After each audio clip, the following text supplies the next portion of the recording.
और इन छोकरी जा हथ खोल।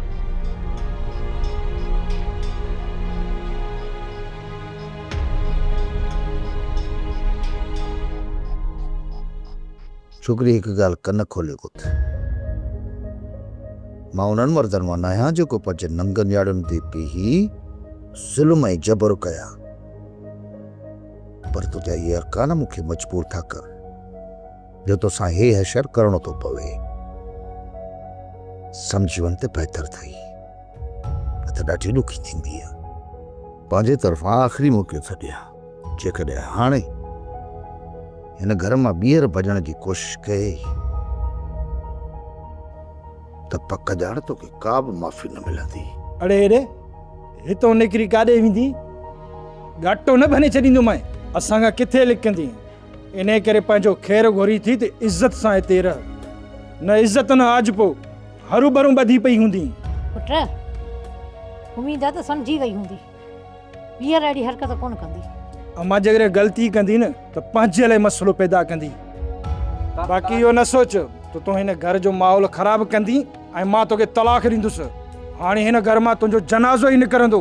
अदा हैदर, हिन छोकिरे जा कन भरण वारा हिन जा पंहिंजा माइट ई आहिनि, तॾहिं हिन जो दिमाग़ एतिरो ख़राब थी वियो आहे। कहिड़ा कन भरींदसि माउ ऐं पीउ, छो त हिन छोकिरीअ जो हाणे जीअण मरण हिन घर सां आहे। नसीब ऐं नातो सभु हिते अथसि, हिन लाइ बहितर इहो आहे त पंहिंजे माउ पीउ जे घर खे ख़्वाब सम्झी विसारे छॾे। ही आख़िरी तोखे मौक़ो ॾिनो आहे ऐं बार बार तोखे माफ़ी न मिलंदी। ऐं उमेद थो कयां त अॼु खां पोइ ॿीहर अहिड़ी ग़लती न कंदी ऐं न को हर हर तोखे माफ़ी ई मिलंदी। रेस वॾा, जेकॾहिं न असां सावल जा ॾोही आहियूं त उन जी सज़ा बि असांखे ॾे, पर मुंहिंजी न्याणी कहिड़ो ॾोह कयो आहे। उन वीचारी खे ॿधी फिटो कयो अथनि ऐं राति ॾींहुं उन जे मथां ज़ुल्म पिया कनि। चाचा दीनू सावल वारा अहिड़ा त न आहिनि जो दुश्मनी निभाइण लाइ औरतुनि खे हरू भरू सज़ा ॾियनि। बाबा साईं, मुंहिंजी घरवारी पंहिंजे अखियुनि सां ॾिसी आई आहे, उनखे ॿधी पिया ज़ुल्म कनि। इहो बि थी सघे थो त तुंहिंजी छोकिरी घर मां भॼण जी कोशिशि कई हुजे दीनू।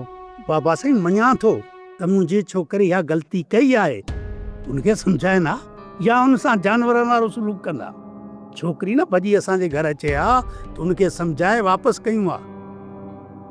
बाबा साईं, इन्हीअ करे मां हथ जोड़े तव्हांखे अर्ज़ु थो कयां त सावल वारनि खे सम्झायो असांजी न्याणी जे मथां ज़ुल्म बंदि कनि ऐं उन वीचारी खे असांजे घर में अचण वञण जी इजाज़त ॾियनि। बाबा साईं, चाचा दीनू ज़रूरु का वजह हूंदी, छो त सावल हिकु असूल परस्त माण्हू आहे, हरू भरू हू ज़ुल्म कंहिं ते नाक नाहे कंदो।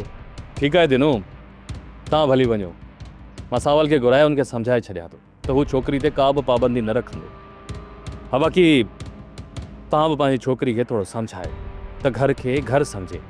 जेकॾहिं घर खे घर सम्झंदी न त सुखी रहंदी।